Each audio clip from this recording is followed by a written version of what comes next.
Hello, friends. Welcome to So-Called Writers, a Daily Planet podcast. This is the show where Michael and I write fiction and try to learn from what we wrote. That's correct, Matthew. The game is simple. We generate 3 random nouns on a random word generator. We spend exactly 30 minutes writing a short story that prominently features those 3 words.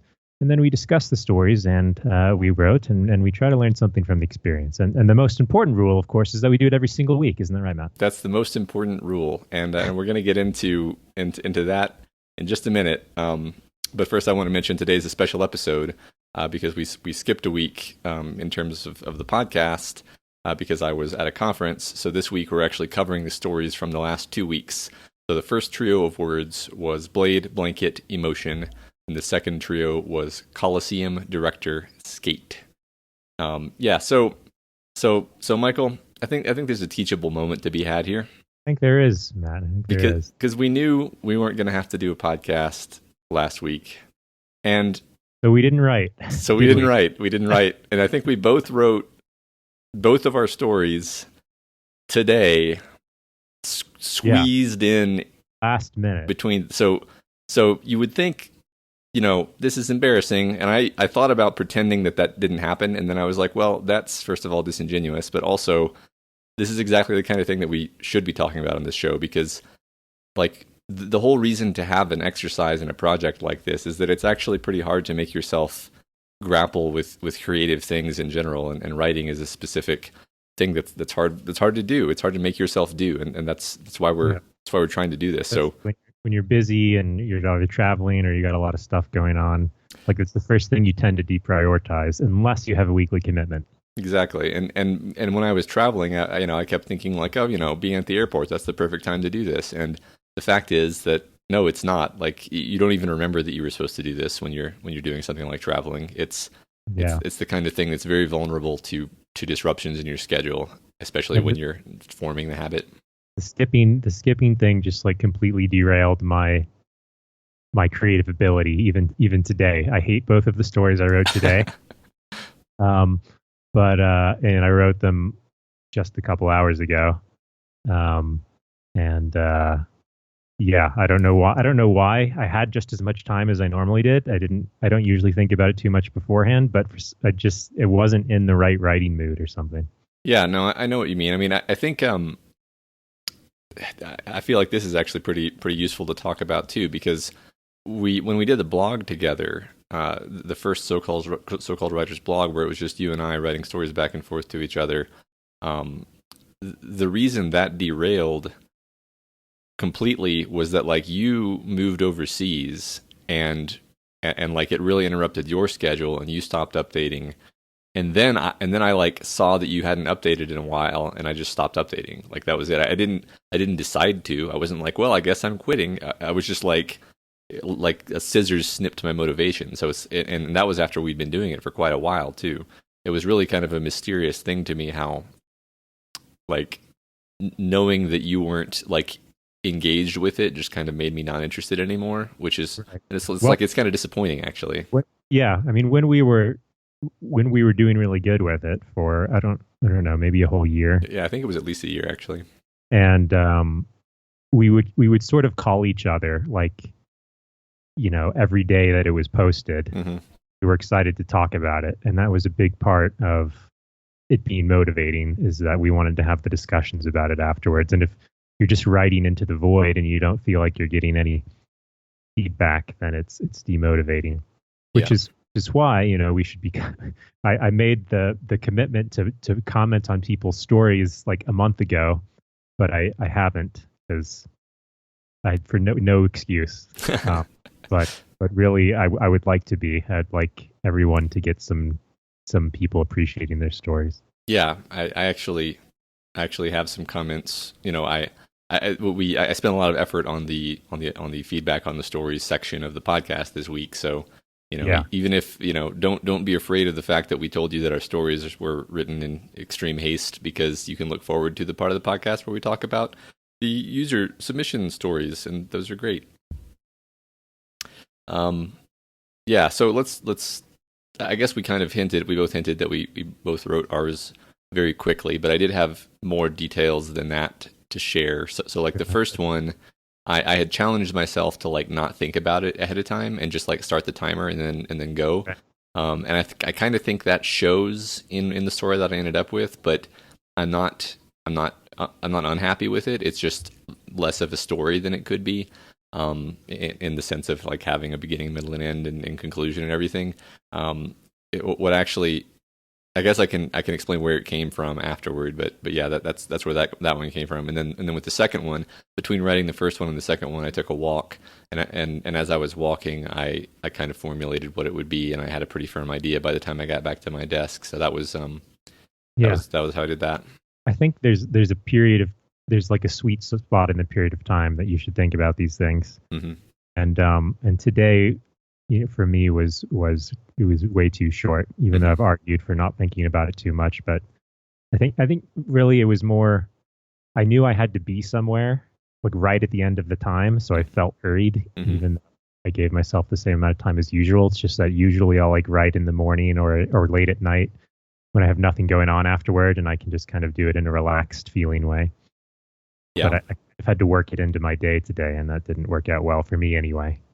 Yeah, I think that's good to talk about, because like the setting of how you're writing actually really does influence. Unfortunately, I wish it didn't, but I think that's why habits are good, like we were saying. But maybe there's something useful in being aware of how your state of mind directs your writing. Because also my style of writing was very different because of like just, I guess, the mood I was in or whatever. Yeah. Or where I was writing or something like that. And that can sometimes be useful if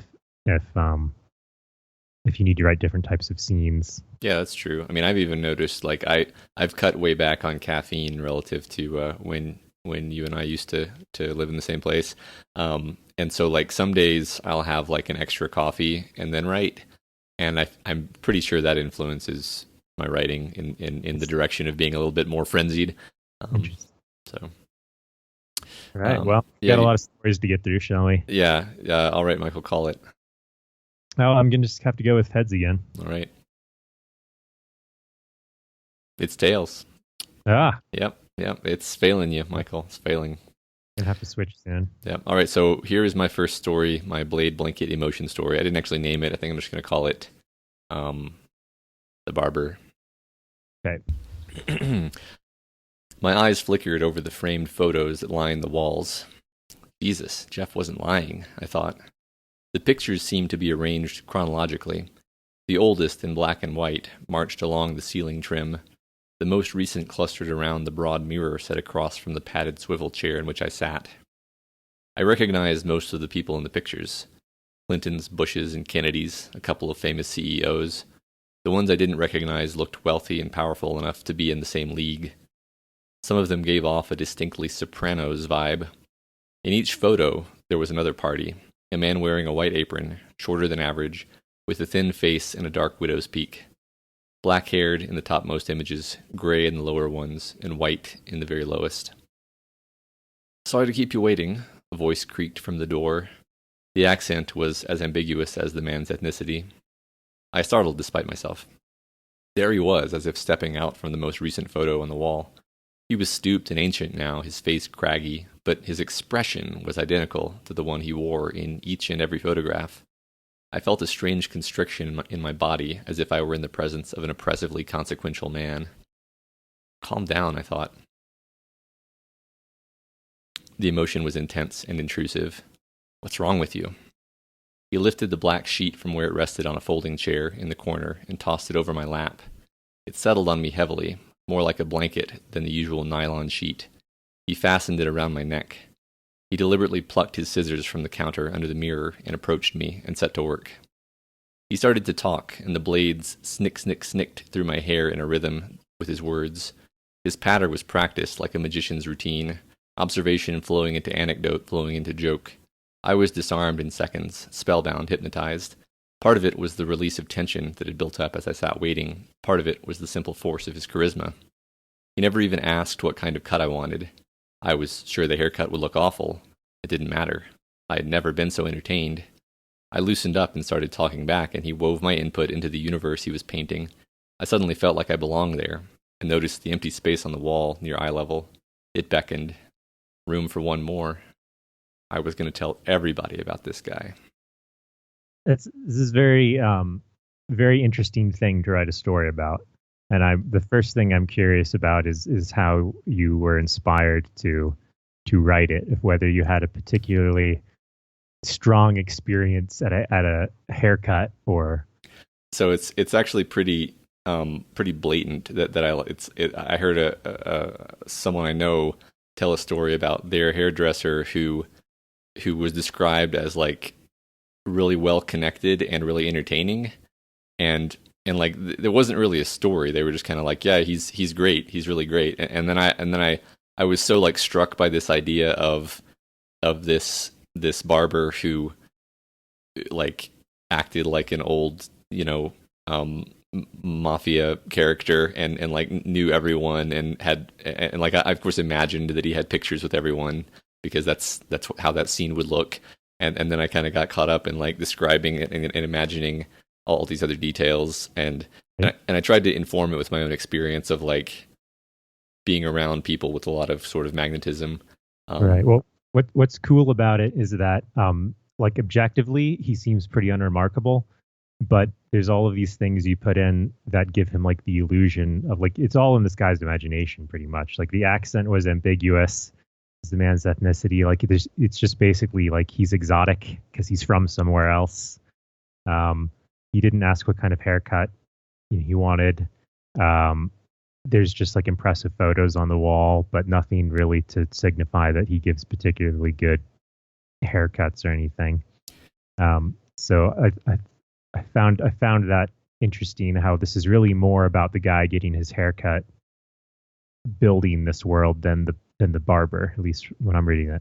Yeah, I'm glad you got that. I mean, that's pretty close to what I was going for. In fact, like I was intentionally vague in a lot of places. Like there was a sentence I had that like described like I say he has the same expression in every photo, and then I like described the expression, and then I deleted that sentence because I was like, actually, other than like a few pencil lines worth of description, I don't want to over determine this character because I want your imagination to fill him in, right? And that'll make him actually more impressive in your mind, just like it's making him more impressive in this character's mind, because it really all kind of I compare him to a magician, and it is kind of smoke and mirrors that like the reason he has this amazingly famous clientele in my imagination is like he sort of tricks them into thinking he's really important with all these pictures and with his attitude, and it's all like a self-perpetuating Ponzi scheme of fame almost.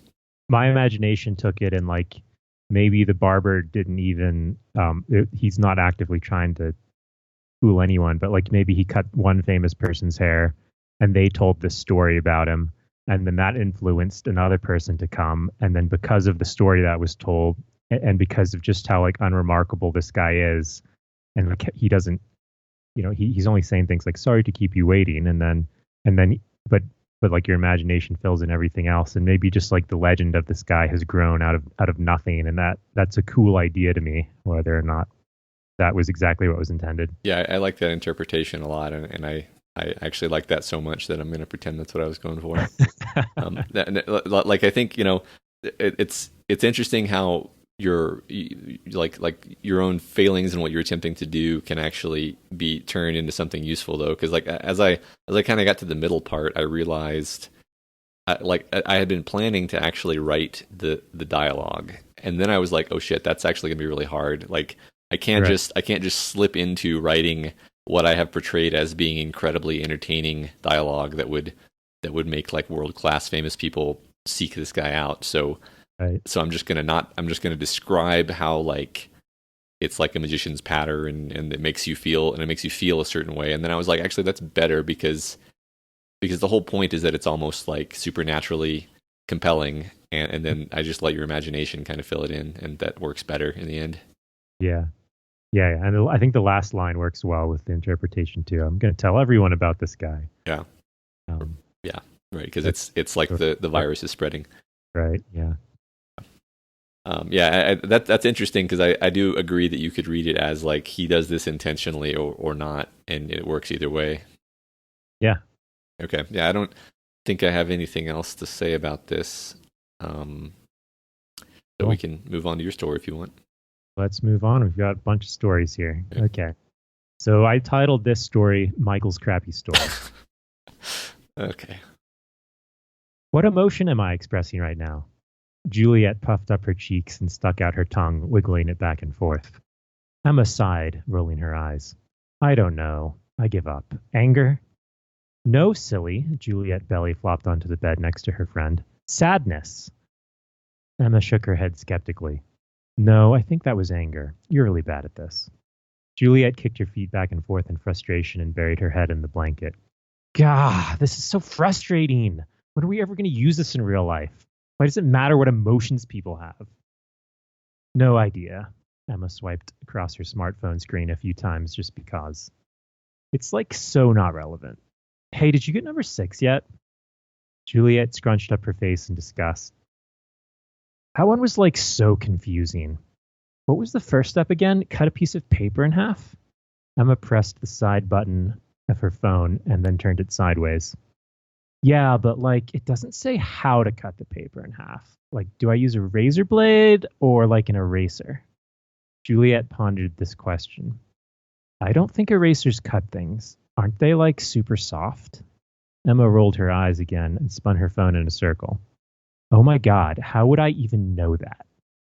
The girls lay on the bed in a depressed silence.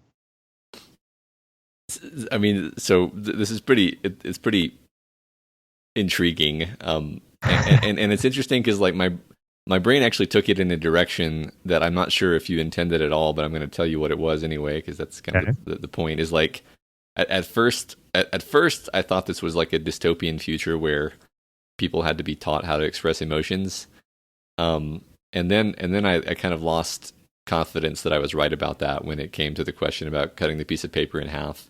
And then I was like, well, maybe I could stretch it to be like a dystopian future where the standards of knowing things have decayed to a comically low level. But I wasn't too sure about that. So yeah, it was kind of both. This was very stream of consciousness. I just kind of this picture of, as I was thinking about the prompt as one does when writing these. And someone just like not being able to figure out emotions. And then I was thinking, this, I think because I was still thinking about work or something, how it would be cool if this person was actually expressing a lot of emotion, but by like kicking on the bed and stuff, but it had been so removed from her ability to think about it by like the school system that it was just an academic thing in this world, and whether something like that could happen if anything is kind of removed from its natural state enough that it becomes like incomprehensible to people. I get that. That's pretty cool because I noticed the beats where like she's clearly like she scrunches her face up in disgust, which is clearly like a naturalistic way of expressing emotion. But then they both like share the opinion that you don't use emotions in real life and you don't use expressions in real life, which like is just patently false in that exact moment. I think like reminds me, of course, now that you frame it that way, reminds me of all the times people are like, when are we going to use that? And it's like you're using a supercomputer that relies on the principle that you're saying is not useful in your hand. So or like when you're being taught writing and stuff, and indeed like when you're in high school and being taught writing, it's in such a way that does make it seem really weird and unusable. But then of course you have to communicate things all the time in the real world. But I don't know how that becomes so conflated, but that's kind of the idea I was going for. Okay, good. I'm glad I mostly got it. And the second part was kind of an extension of that in just maybe this was part frustration at students needing to be told exactly what to do instead of like a goal and thinking their way through it. And this just seemed like an amusing example of that, where it's clearly not important how one cuts a paper in half. but they're confused because they weren't instructed exactly what to do in order to accomplish that. Mm-hmm. Yeah. Yeah. I mean, I like this as satire. I almost wish it were like longer and the characters. I mean, it's nice as a vignette. I think it would work as a longer satire where it becomes more clear what the premise is, with kind of more examples. Maybe I couldn't think of any way to to extend this or upper ending, which is why the ending is just them laying there in a depressed silence, which seemed fitting enough as a little vignette scene, as you described it. So this was just a vaguely amusing thing that didn't come together at all, and I mean, it got its. I think it got its point across. Yeah.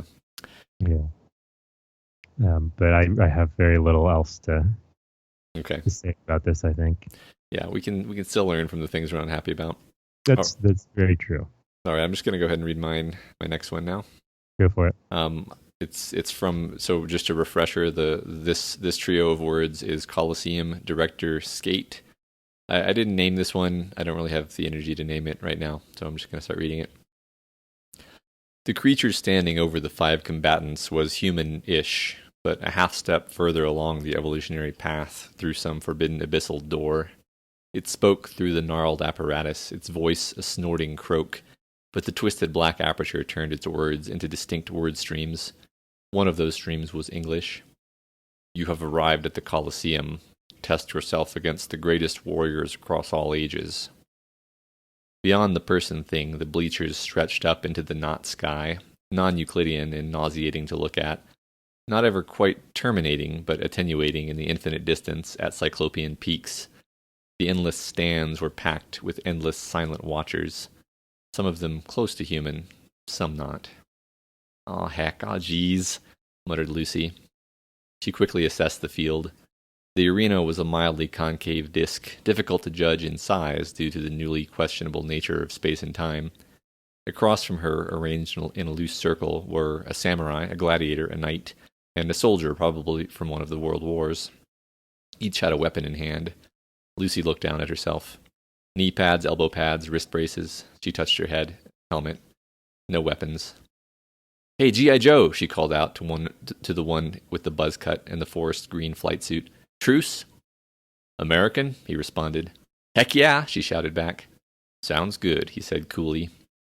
The knight and the samurai were the most on edge and the first to engage each other, swords clashing and shrieking off armor. The gladiator approached the GI, and Lucy reflexively closed the distance with the two of them.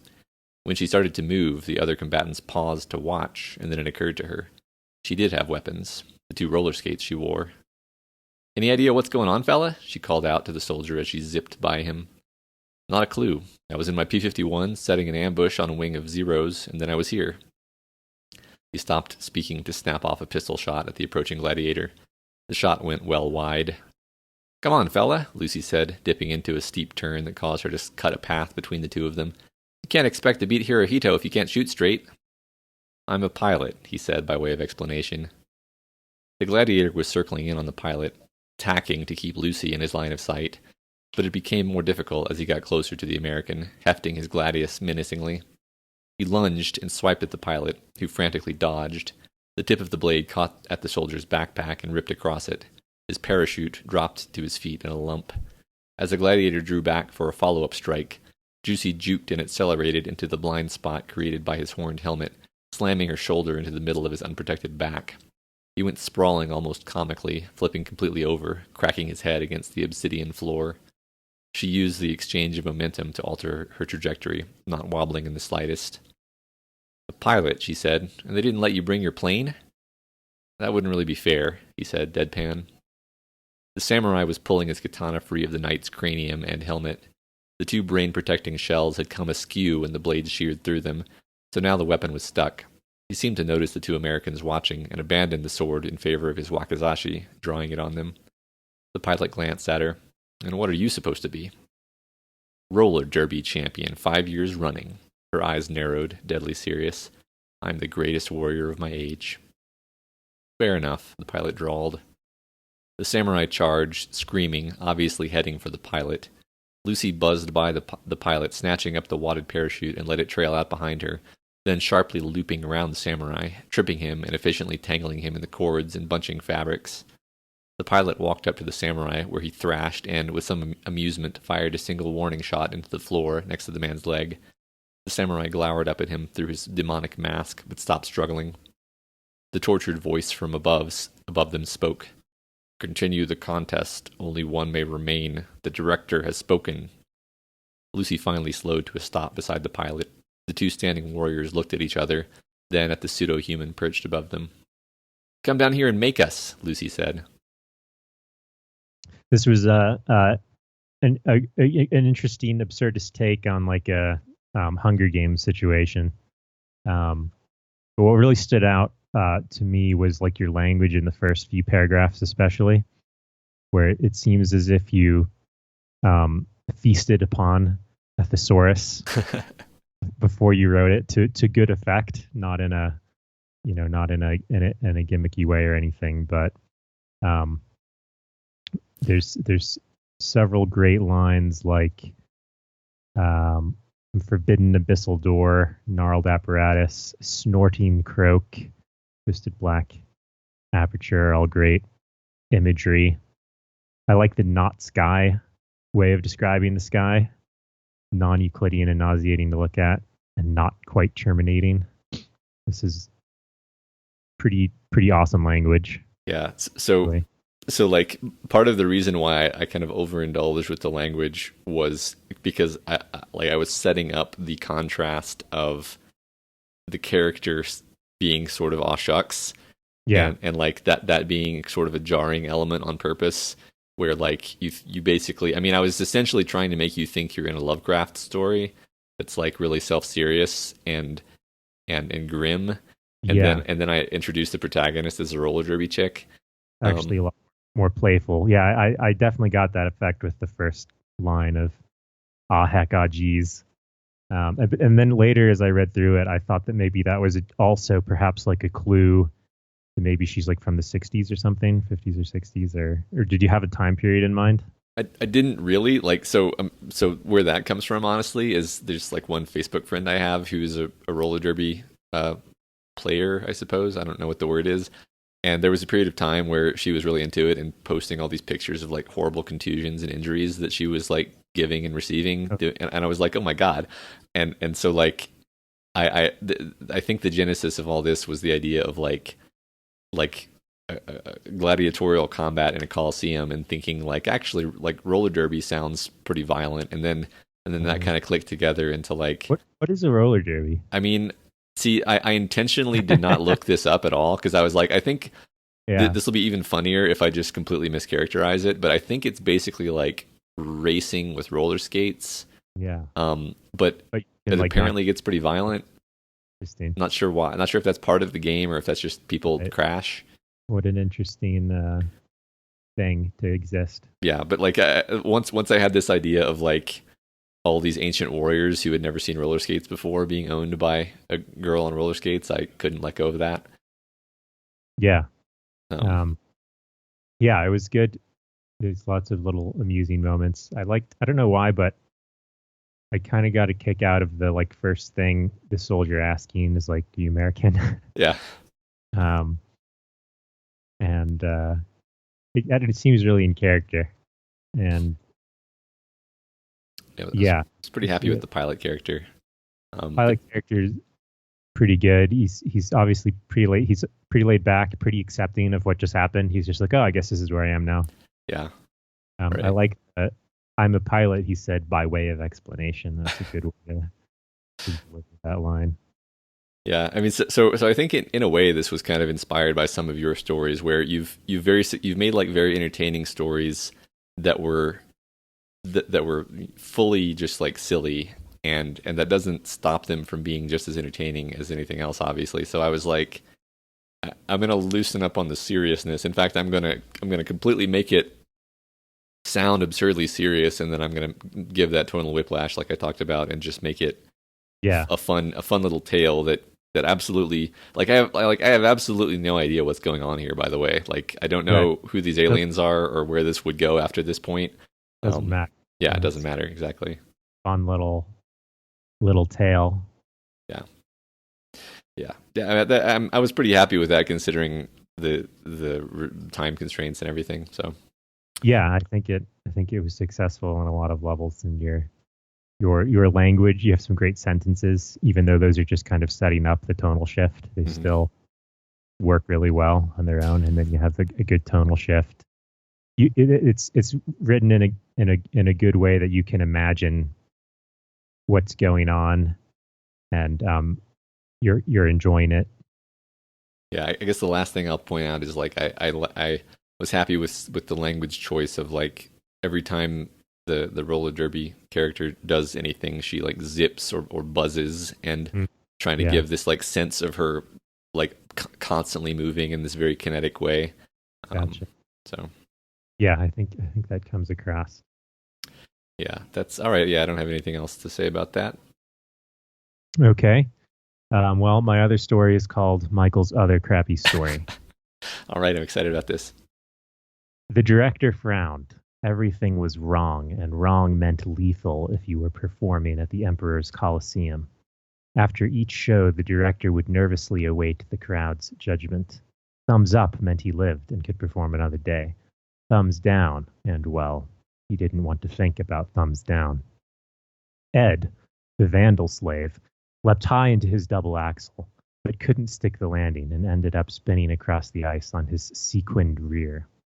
His Visigoth partner offered some warm words of consolation, but the director could not bring himself to utter any. The show was only 20 minutes away. A decade ago, the slaves simply beat each other to death.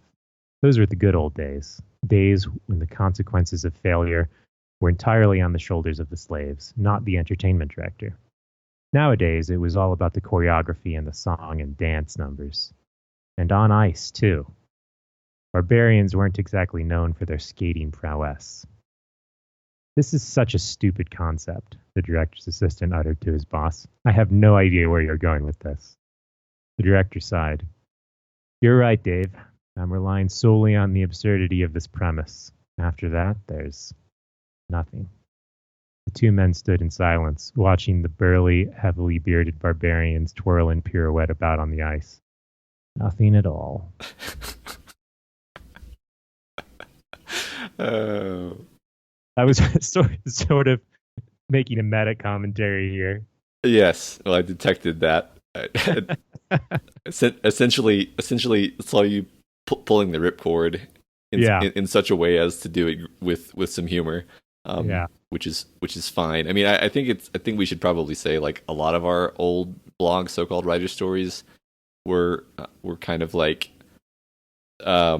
trailed off because we're just like, look, I know I had to write something and I had this idea and there's the idea. It doesn't really work and it doesn't go anywhere, but there it is.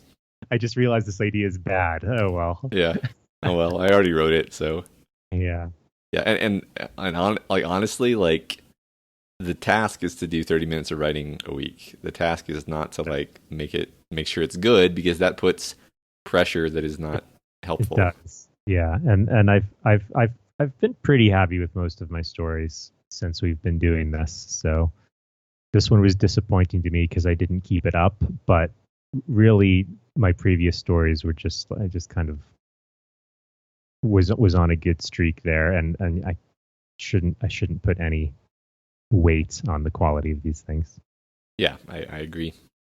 I mean, I do think it succeeds in being funny, especially the last sentence where we're watching the burly, heavily bearded barbarians twirl and pirouette about on the ice, and like that successfully made me chuckle. I was just trying to sum up the absurd scene that started me down this path. Yeah, and then abandoned it. I mean, what's funny is like certain aspects of writing are like easier than they seem. Like, so for example, after the second paragraph, like you already are kind of worried about this director and you're worried he's going to get executed. Maybe it's the third paragraph. Anyway, like, and it's silly though.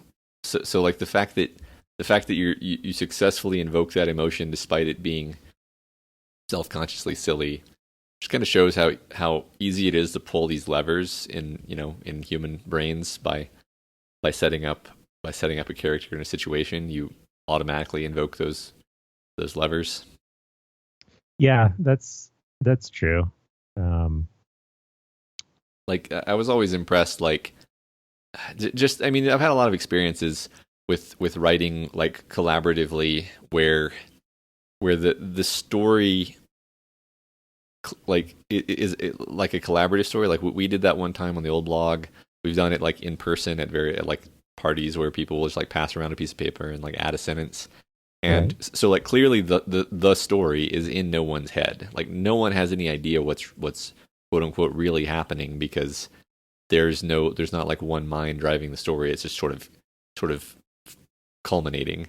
And yet, like if you were to read those stories in most cases afterward, your brain would like pattern match all kind of meaning and consequence to things that like that's just what we do. So yeah, I'm sort of grasping at the idea that like you can actually write pretty effectively with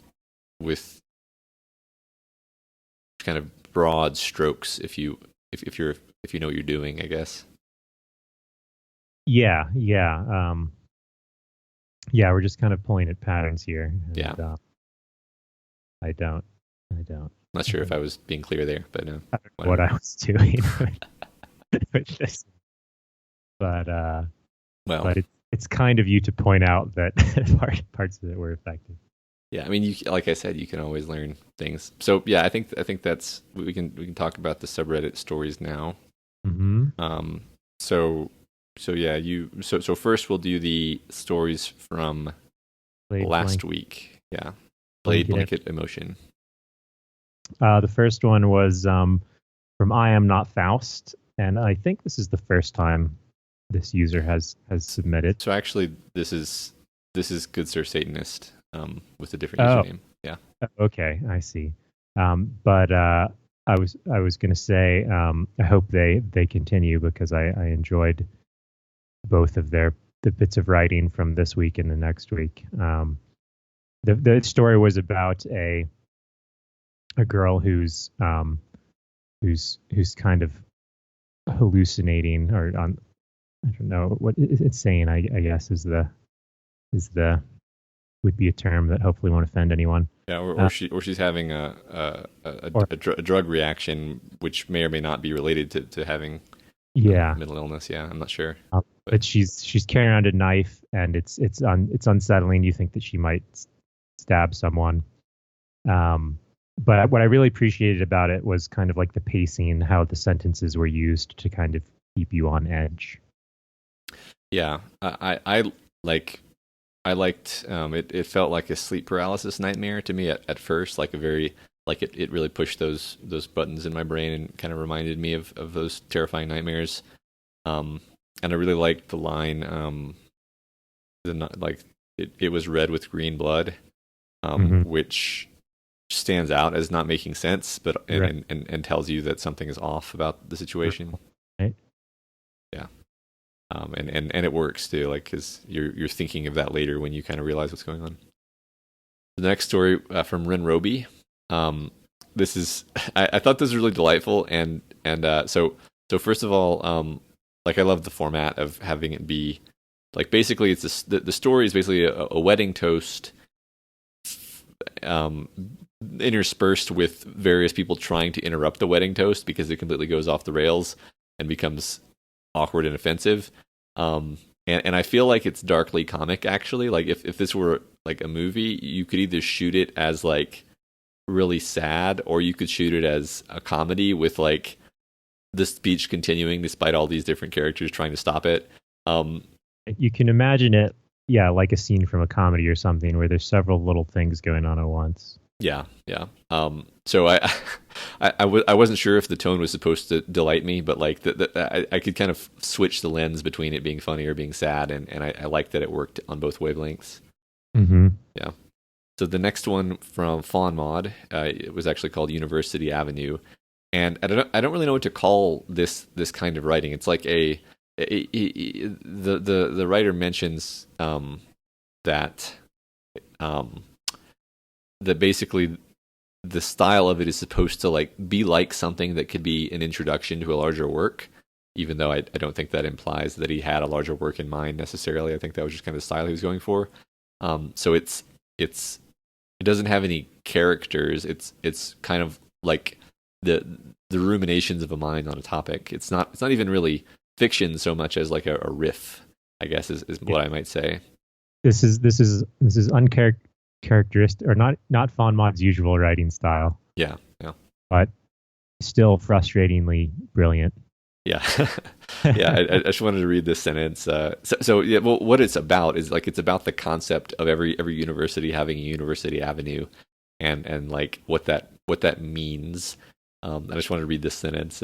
It's as real and fake and manufactured and imagined as you allow yourself to believe it is, as if how you feel about it is the way you exert control on that life.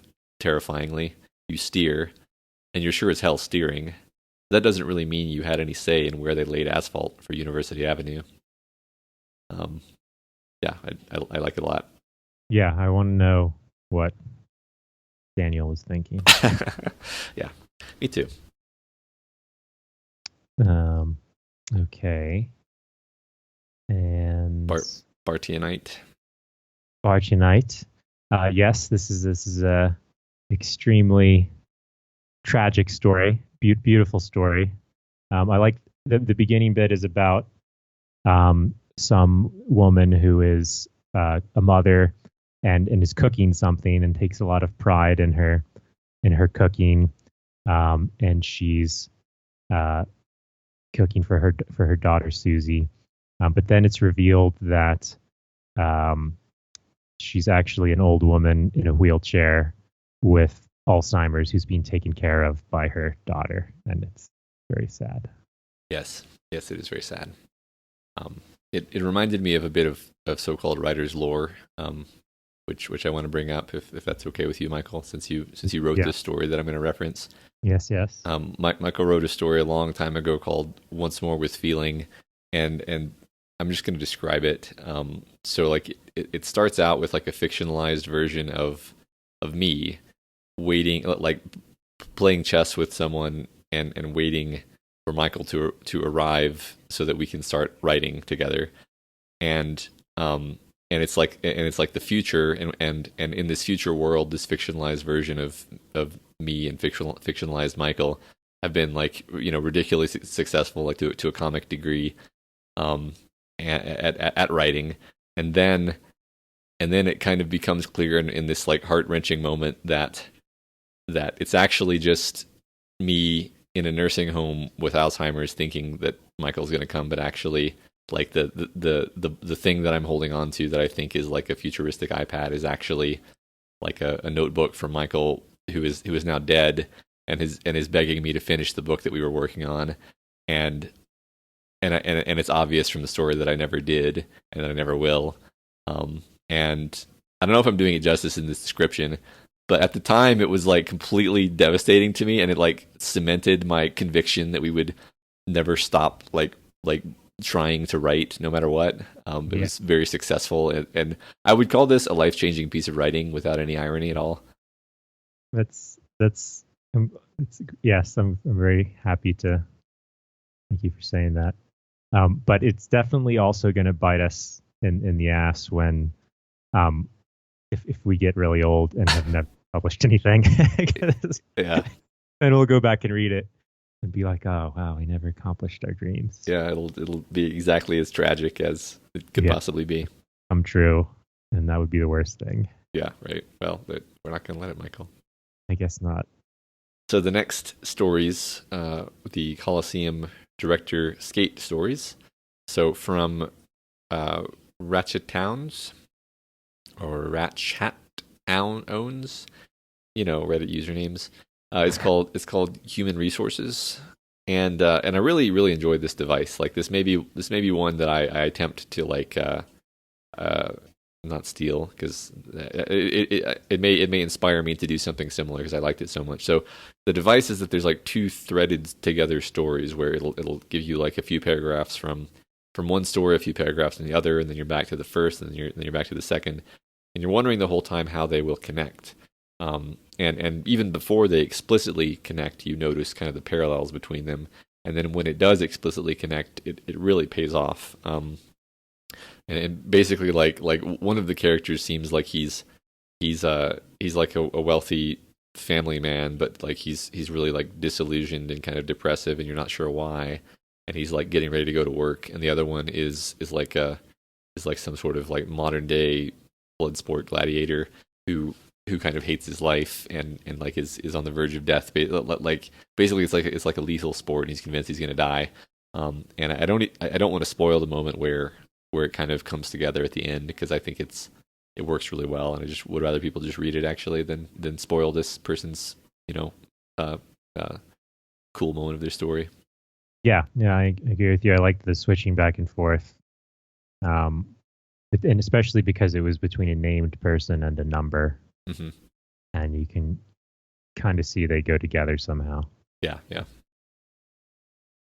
Next story was from I Am Not Faust again, called Citizen Radio, and this is a dystopian story about a character named Jimmy in a dark, dirty apartment that kind of, for some reason, gave me maybe a mix of 1984 and like Fifth Element vibes. Yeah. But there's a lot of great elements in here about proper citizenry classes and report to the mirror and things like this. Yeah, like I really liked the very very efficient in terms of setting up the setting, because the fact that he has this high tech raincoat which then malfunctions shows you that you're like in a crapsack future, and then like then he like bangs the raincoat to fix it, and then the watch hectors him, and that tells you that you're in an oppressive dystopian crapsack future immediately. And it's I think it's very, again, efficient. Like it paints a very cool world in makes you feel very, like it's very real in relatively few words. Right. Yeah. The next story is from Ozelman, and I really like the application of the words here actually, because the director is actually the most central of the words, whereas I think in almost all the other stories, it's much less about director than about Coliseum. I think it's fair to say, and because it's about like a movie director, and he's sort of going insane with like the responsibility of building this really expensive giant Coliseum set, while there are like vandals who come and trash it at night, and like the stress kind of drives him insane, and I like the degradation of the character, and it's a cool story where you're like really inside this obsessed person's head, so you're almost like on their side when they murder someone with their car. Yes.